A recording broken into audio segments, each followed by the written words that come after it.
Today, I'm having a chat with urban yogi, meditation facilitator, DJ, and wellness warrior Krishna Kunti. Krishna and I grew close by bonding over a shared experience, an experience involving death. She believes death is one of her life's greatest teachers, and I'm so curious to dive in and understand what did it teach her. I have a whole bunch of very difficult questions for you. Oh no! Sorry, I didn't sign up for this. I did. It's the morning where I am, Sarah. So go easy. Go easy. Yeah, I will. I will go. I will go easy. My first question is the easiest one. But no, so I wanted to start off by actually telling everybody a little bit about how we met, which was, I think, quite interesting because I'd always sort of seen you hanging out at Kitchen Garden, which is, our second home. And I was going through a particularly difficult time. And for whatever reason, it was at that time that we got introduced and we got talking. And the next thing you knew, we were going out to a movie. And then, we just found this whole... I'm going to use my producer May's favorite word, synergy with, she secretly hates the word. We just found like there was so much that was similar with what we were going through. So now that I've given everybody a sort of context as to how I know Krishna and how we met, what I do want to actually start with is I want to start at the very beginning this time. I'm not going to start at the very beginning this time. Okay. I'm going to actually go to the very end and to a subject which is considered to be taboo in our society, and that is death. And you have spoken about it openly. We spoke about it openly when we met. I had just lost my dad. You spoke about how you had lost yours, and you had spoken about how death had been your greatest teacher. And I think this is such a wonderful way to look at something that is otherwise sort of cast away. It's an inevitability, but yet we just ignore it and we pretend like it's not going to happen. So I just wanted to know, what are these moments in your life when... talk me through these moments when death has been your greatest teacher. Oh my gosh, these moments? Oh my word, Yeah. That's a lot of moments where death has been my greatest teacher. The earliest times have actually been when I was really young. So, sorry guys, just to give you and everyone as well, just a little bit of a background context, which is that I guess I was a super strange or supremely kind of pensive child even. So I used to think about a lot of existential things at a very, very early age. And I know people will be like, really, do you remember that? And I actually kind of do. And the reason why I kind of became super pensive was, well, there was a lot of like spiritual books in my house. So that always kind of kept me like intrigued. And then in addition to that, I think the first time that I kind of encountered this whole we're not immortal, at least in the physical form, was when I was 5 years old and my mother nearly passed away because she fell into a coma and had hepatitis B. And so she was in a coma for 2 weeks. And the doctors were like, hey, we're going to turn off the life support machine because we don't see her kind of coming back. And I remember my nanny used to live with us at the time. So my mum's mum used to live with us. And she was very, very spiritual and very religious as well. And she was just like, you know what? She's not meant to die. You please just leave the life support machine on for one more day and let's see what happens. And miraculously, she did wake up the next day, which was like, wow, okay, cool. So that also put me more into my whole, spiritual existential thing even more, where I was like, wow, there's so much to think about. What is this life, But that was the first time that I kind of realized that everything is impermanent. Mm-hmm. And or that first moment of feeling like, wow, this most precious being in my life who, and like I said, I was 5. So at that age, you can't even fathom not being with your parents, right? Yeah. Whether your mom or your dad or whoever your main caregiver is. And to be told that, hey, this caregiver might not be there anymore, you'd just be like, what? You can't comprehend. Come again? Yeah. What do you mean by that? Yeah. That doesn't happen. Yeah. So yes, I think that was the first kind of incident where that's what happened. And so death kind of was the first time kind of creeped up and was like, hey, hi. And so yeah, very early on, I was like, oh, death. Interesting, this death. And strangely, actually, I remember many occasions before I went to sleep after those incidents where I was wondering what happens to you when you die. And I know it sounds super morbid, but I don't think it's that morbid, genuinely speaking, because I think it's a really good thought process to have. And maybe a bit too early, but given it is a very interesting question to ask yourself and be like, hey, what happens when we die? And so when I was 6 or 7 and 8, I used to sit and I used to cry a little bit, actually, even, and be like, oh my God, I don't know. I actually don't know what happens when you die. And I don't know. And why can't anybody tell me what happens when you die? Yeah. And then that basically set me on a very kind of philosophical route of learning a whole bunch of stuff and reading a whole bunch of spiritual texts. And so kind of diving into the more knowledge-based idea of death after having had a little bit of a first-hand experience with my mum. And then as I got older again, you know, because in our society, it's rightly what you said, Sarah, that we kind of treat it as a taboo and we don't talk about it. And so you can then fall into that lovely false sense of like, but what is death? Maybe it happens when you're 90 or 100. Maybe I'll live to 120 now, or I'm even going to leave the planet and live somewhere else. You know, so so it's just funny. So I kind of went back into a lull of probably not thinking about death again for a while. There were the odd little reminders, and then I came across some self-help stuff in my late teens, and I was told to write my own obituary. That brought it back to the forefront. Why were you told to write your own obituary? Well, it's a really good task. Really? It's a fantastic task. It's a fantastic task to do. So basically, I was on a very kind of intensive self-learning trajectory. And in that, the meditation was fantastic. Doing my own introspection was fantastic. But reading these books, they would set you different tasks. So one of the books I read said, hey, why don't you actually go and write your own obituary? And it's a task that we want you to do. This is how we want you to do it. And so I did it in exactly the way that they had told me to do it in the book. And then I sat for about 2-3 hours writing this obituary, only to then realize that what am I doing with my life? Because actually what's in my obituary resembles nothing of what my life is like. So when you write your obituary, right, you're writing like you've passed away. And if you have passed away, then how are people remembering you, and what were your main accomplishments, and what did you do? And so what I had written in my obituary completely did not resonate or have synergy with my life at the time.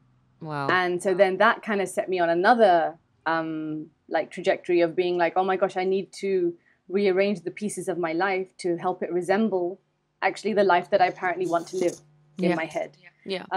So that was like the second big lesson. And then the third, like the really hard hitting one, was I guess when my father did pass away about 5-6 years ago. And so when that happened again, like you don't think it's going to happen to you again. So you kind of fall into that false sense of like, yeah, death, I do. Death, I'm a bit more acquainted with now, but it hasn't happened so dramatically to me. And then, when my father passed away unexpectedly, very fit, healthy, so there was no signs of anything going to happen to him. So when he did pass away, that was a major shock. And again, that big like, hey, Krishna, death, your friend, you kind of forgot about me, been neglecting me recently. Let's have a conversation. And that was the third big kind of like, wham, bam, thank you, ma'am. Now you better take me seriously because I'm here to stay. Like I'm going to now keep happening very frequently all around you.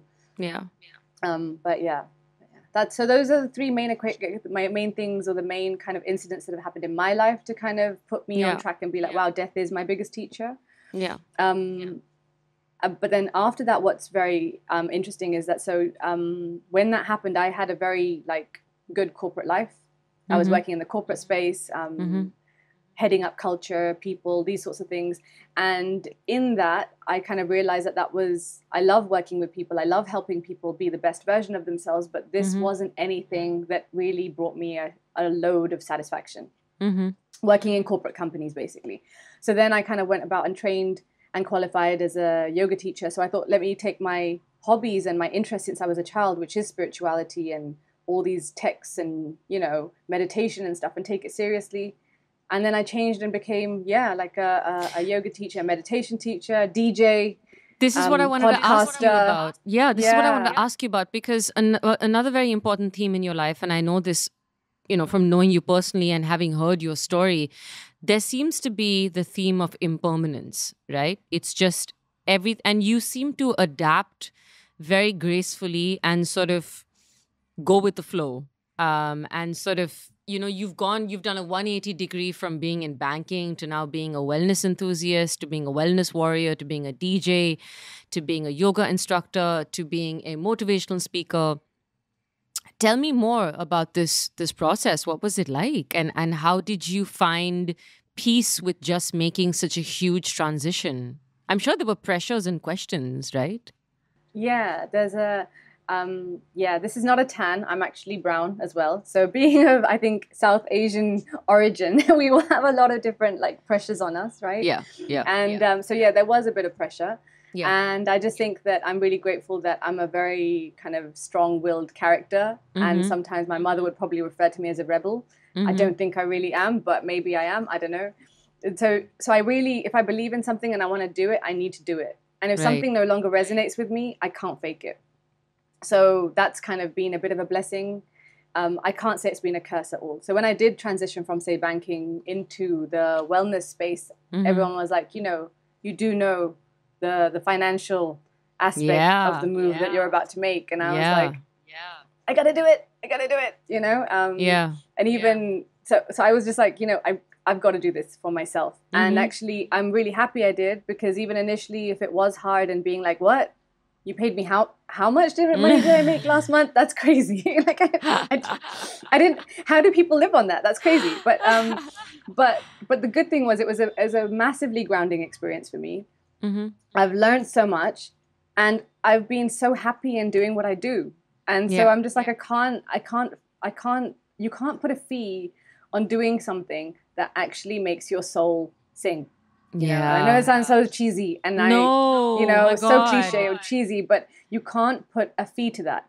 Yes, you ideally later on realize, and believe me, after about 3, 4, 5 years of doing the whole wellness thing and then realizing that actually, I do also need to be earning like a nice amount or a some amount.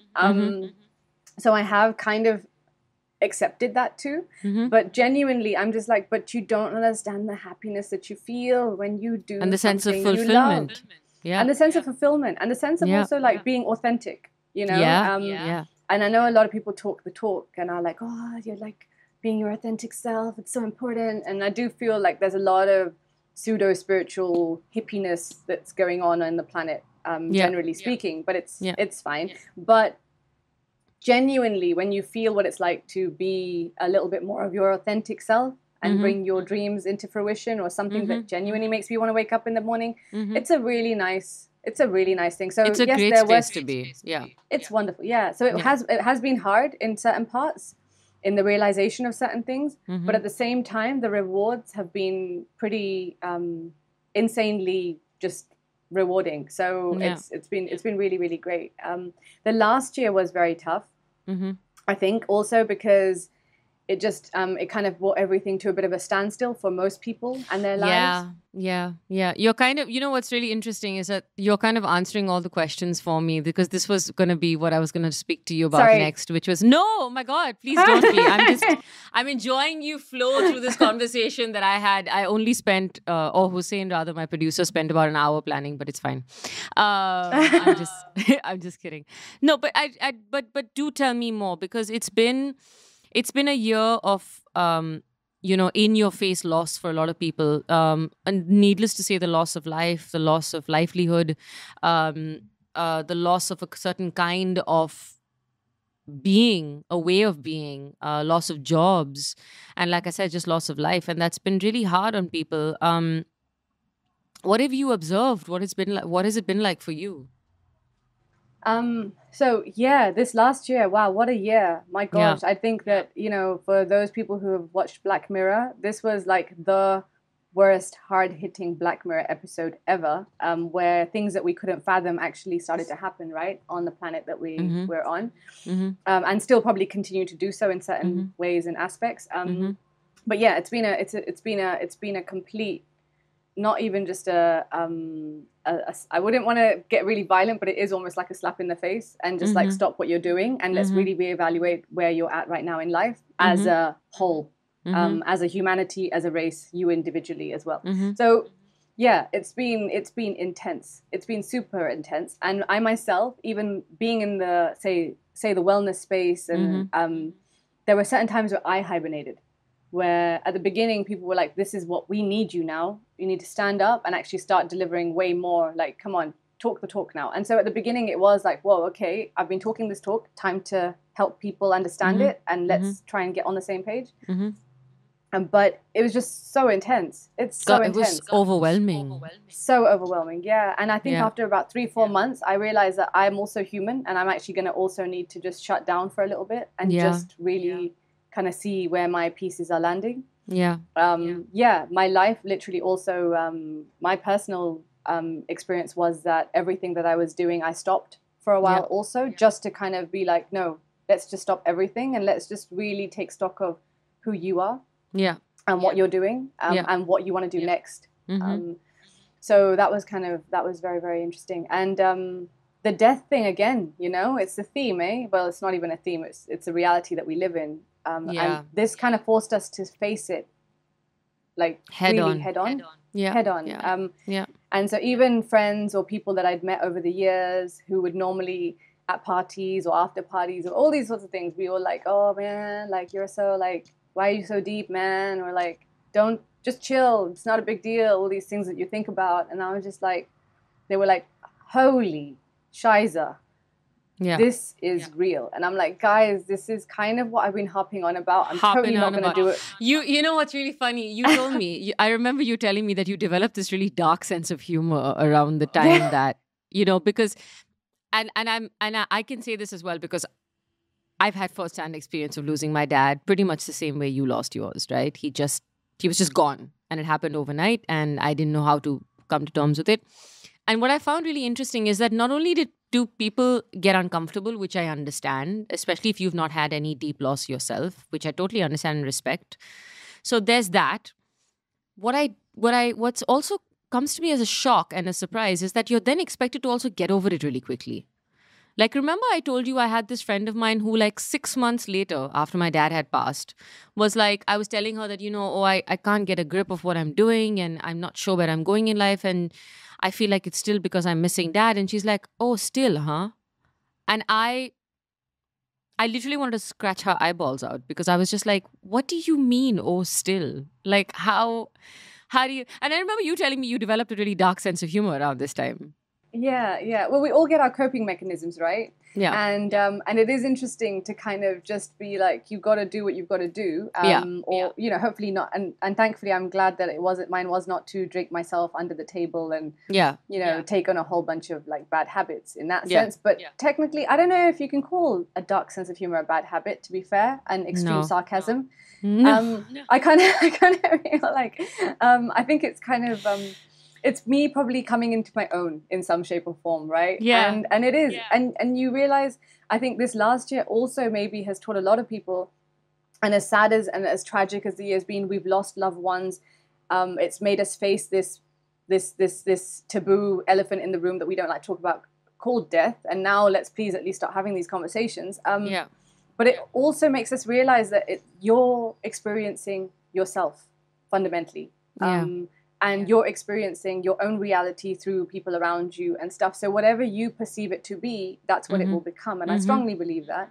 So if you're going to be all like, oh my God, this is awful. And yeah, sometimes it's okay to feel that too. Yeah, absolutely. But realize that, like, if you see the humor in it, and I genuinely believe that if you just kind of see the humor in it, and I do sometimes just be like, really? Are you laughing at me right now? Like, I believe in God and all these other things, but I'm just genuinely like, is this funny? Because I don't think this is funny, but I guess it's kind of funny too. So when you look at it from that macro perspective, and you realize what's going on, and you kind of feel like it's all a bit of a play or a bit of a theatrical production in some shape or form, it kind of just helps to be a bit more light about things, a little bit more light about things in the midst of some deep, intense darkness. That's what I kind of feel really helps me kind of. It's so interesting. It's so interesting that you said that to me, because I remember, not initially, but I remember after many months, And after I had literally like cried my eyeballs out and gone in, had bouts of depression and everything. And I remember I said to somebody, I said, for a man, and I was talking about my father, and I said, for a man who was a no drama person at all, and who would literally like not touch drama with a barge pole, the way he passed was the most dramatic thing he ever did. Like it was just so drama. I was just, and I remember I said this to my friend and I burst out laughing and I started crying after that because it was so true and it was so funny. And she started laughing and then she helped me and it was such a beautiful moment. I have tears in my eyes right now when I think about it as well. But yeah, I guess you got to do what you got to do. And there is, where there is immense amounts of darkness, you do need to find a way to shine the light through. And that can come out in various ways. Hopefully, you're not going to turn into an absolute a-hole about it. But again, if that's how you choose to cope, it depends. It depends. But so keeping in line with this thought, what would you say? And because I love it when people offer you platitudes, but what would you say is like the worst thing to say to somebody who's grieving? Oh, I have a list, right? I think I'd mentioned to you, and I don't remember, but it was really funny. Oh well, dark funny, guys. Sorry. It was really funny because obviously when my father passed away, and there are 3 sisters, so there are 3 of us, and we're all mourning. Our mom's super devastated. We had a 22-year-old cat. He was also devastated. Everyone's really devastated, okay? There's no hiding the fact that we are in the midst of some pretty sad moment, right? And I don't know why there's this whole thing where you have people visiting your house for 11 days to pay their condolences. Like, I get that you want to see really close friends or close loved ones or something like that, but like everyone's coming to pay their condolences, and I respect that as a tradition, but I don't feel it's the nicest way for everyone. And so we had all these people coming to our house, and people that I haven't probably seen since, I don't even know if I ever saw them before in my life, actually. And they're all coming, and the way that they would offer their condolences to kind of like, and I'd have to open the door to some of these people, or you still have to come and say hi and thank you for coming, right? And they're all weeping and sobbing like it's the most tragic thing for them. Yeah. And you're then consoling them, which becomes really weird. I'm a bit confused right now. And then also people who walk in and the lines, oh my God, the lines were epic. And I actually, like, this is also where the darkness even got probably darker, because I was like, this is hilarious. I can't believe people say this sort of stuff to help you feel better when someone's died. Yeah. So the classic was definitely a do not do this if someone's died. Please don't do this. Yeah. So it's like they walk through the door, like these aunties, uncles, older people, that's fine. And they would be like, oh my gosh, Krishna, your dad's dead. And I'd just be like, no shit, Thank Sherlock. You, Sherlock. Oh my gosh. You know what? I didn't get the memo. I did not get the memo. I did not get the memo. Oh my gosh. Thank you for that. I had no clue. Yeah. What do we do now? Yes. So wait, I have to tell you, right? So when my dad died, it was really funny because not only did I get offered a step up statement, but it was also a sexist statement. I got told literally no condolences, nothing. You're the man of the house now. And I was just like, I'm like, what am I supposed to do with that? Like, what? It's like, oh, no pressure. Plus, you're being a little bit sexist. What? Sarah, they kind of meant go buy a dildo. No. I don't know. I don't even. I literally didn't even. And I literally, and one of my girlfriends was standing at the side of me. She just put her hand on my shoulder because she knew I was going to leap. And attack. She put her hand on my shoulder. She was just like, never mind. So any others? Oh my gosh, one more because of you. This one because of this. So definitely. Oh my God, your dad's dead. Definitely awful. That was horrible. You're the man of the. Oh my God, awful. I also got, which was I was so shocked by the conversation that I was just I kind of probably couldn't even come up with anything funny at the time. But a family friend uncle kind of figure. Yeah. You know, so you're like, they're having a conversation, going, oh, beta, you know, it's so sad. And, oh my gosh, you guys are going to be fine. And I'm like, yeah, okay, yeah. And I was all getting all philosophical because I was like, oh my God, but like, it's death again. Oh my gosh, death, like impermanence. And, oh my God, this is really hard. But like, yeah, this is it, impermanence, right? Having this deep or meaningful moment in my mind with this uncle and stuff. And he's like, oh, beta. And he's looking at my head. And I'm thinking, oh, you know, blessings. What is this going to go amount to? And yeah, I have a few grays, generally speaking, in life. I just generally do. No, he didn't. He was like, beta, you know, so the before the funeral, I do think that it would be really good if you dyed your hair. No! Because, you know, there's going to be a lot of... so, yeah, I'm not married, right? And I haven't been engaged or anything. So he's like... So he's like, beta, you know, at the engagement, there's going to be... Like, sorry, at the funeral, there's going to be a lot of people. So, you know, maybe you should dye your hair. And... Did he question why you weren't married while trying to console you that your father had just died? And he was trying to set me up at my dad's funeral with prospective partners. I cannot even. I cannot even. So amidst this madness, sadness, intense emotions of having just lost my one half of full support system on the planet, you want me to, at this moment in time, be thinking about dyeing the grays on my hair, because when I go to my dad's funeral, I need to look at my utmost best.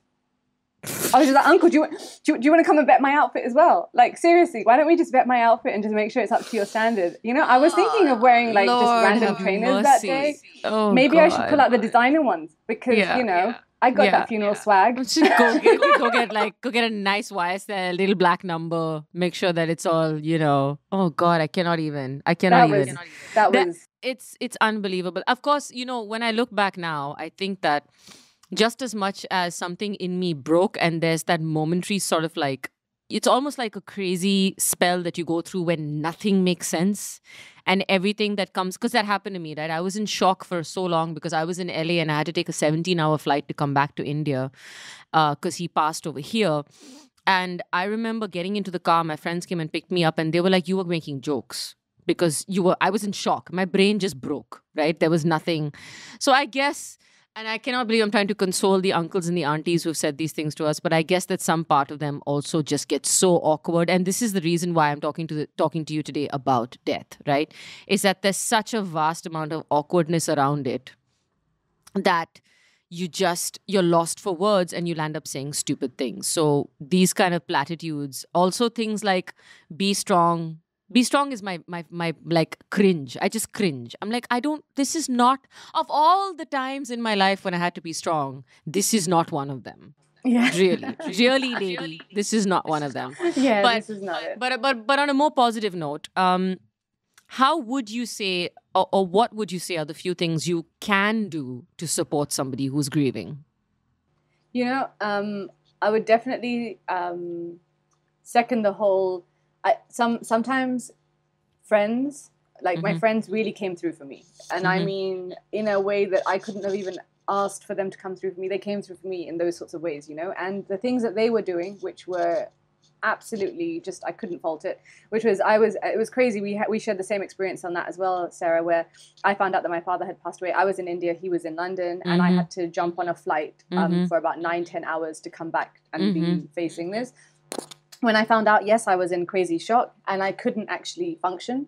And so I'd called like 2 or 3 of my closest friends, and then they ended up calling a few more of them. And then the next thing you know, I had like 10 people at my apartment in Bombay trying to help me get sorted for what was to happen next. And they were amazing. So it was just like making sure I was fed. I didn't want to eat. I didn't eat. Making sure I was watered. I was drinking water.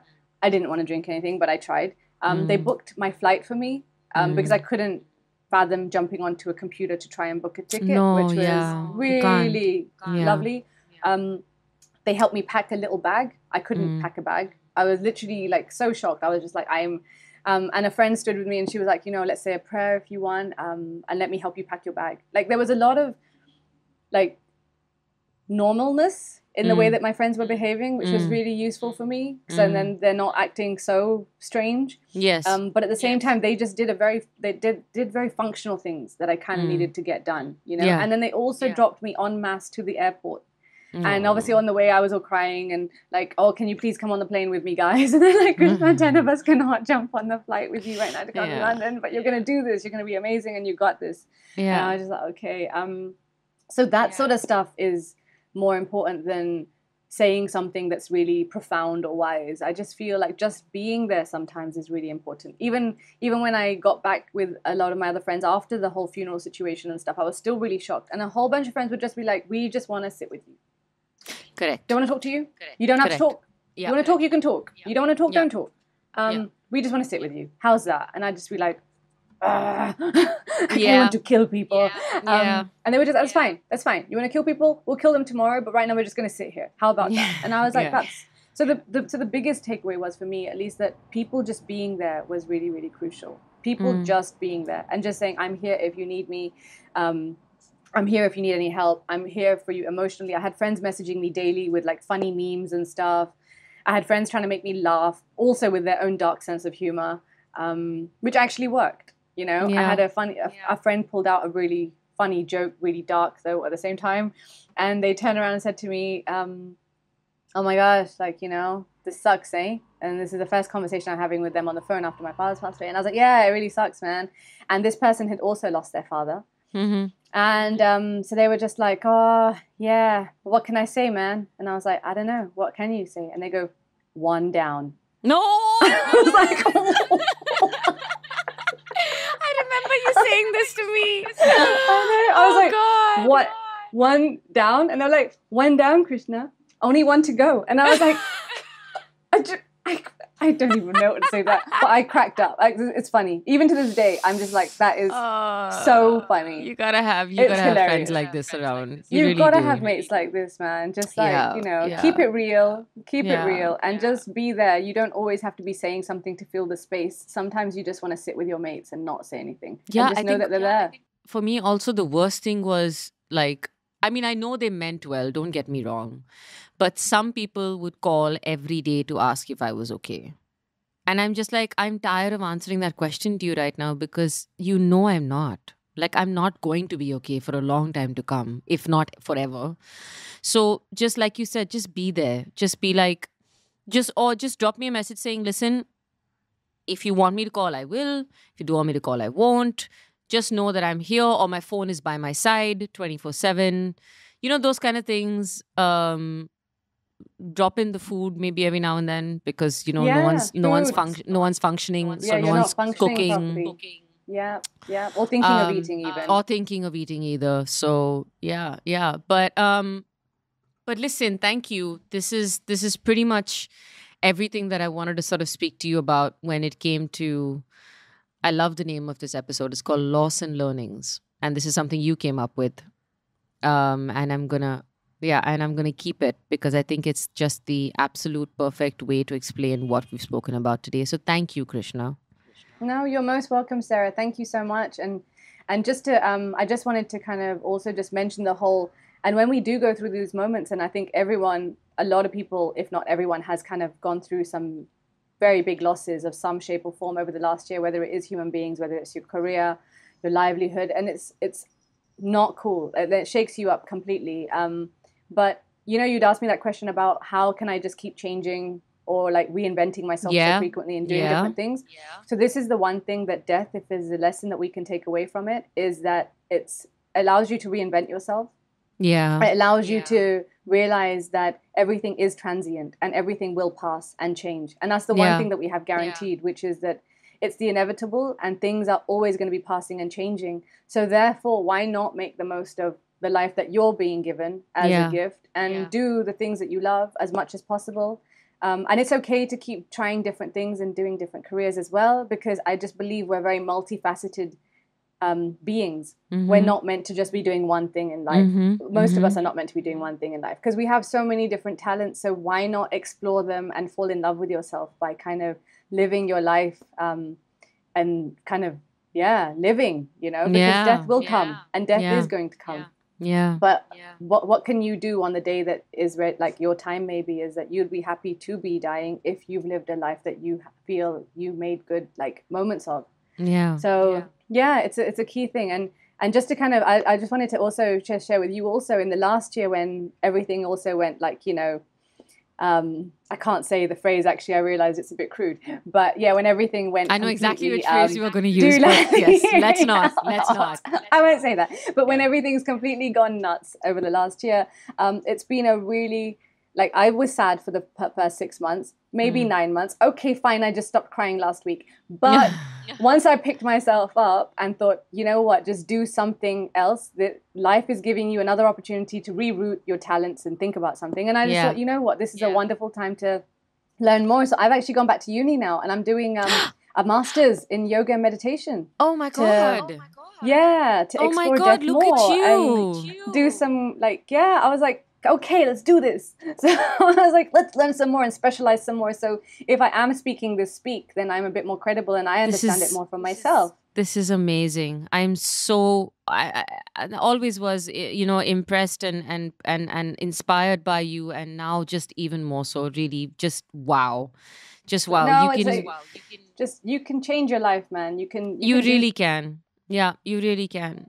Yeah, you really can. And it's not about the resources you have. It's about being resourceful and just sort of, tapping into your inner resourcefulness, which we all human beings are. If anything, the pandemic has taught me is how resourceful I am, because of how much I adapted and changed and made the best of what it was that I had at that time, which was more than a lot of people I know, but also was very limited in a sense. That's what makes us human, right? That's exactly what makes us human, being adaptable and kind of just being able to kind of adjust to different situations and making the best out of them as well. Right? Yeah. Thank you so much, Sarah. Thank you. You keep doing all the amazing stuff you're doing. Thank you, Always my love. An inspiration. Thank you, my love. More than anything, I loved my conversation with Krishna because it was such a refreshing take on something that is seen as so dark. I learned that impermanence is what life is all about, and it's that constant change that gives us the opportunity to evolve and grow into the people we'd like to be remembered as. Check out our show notes to see where you can follow her work, and for more feel-good vibes, head to Figoco. That's FEGOCO on Instagram.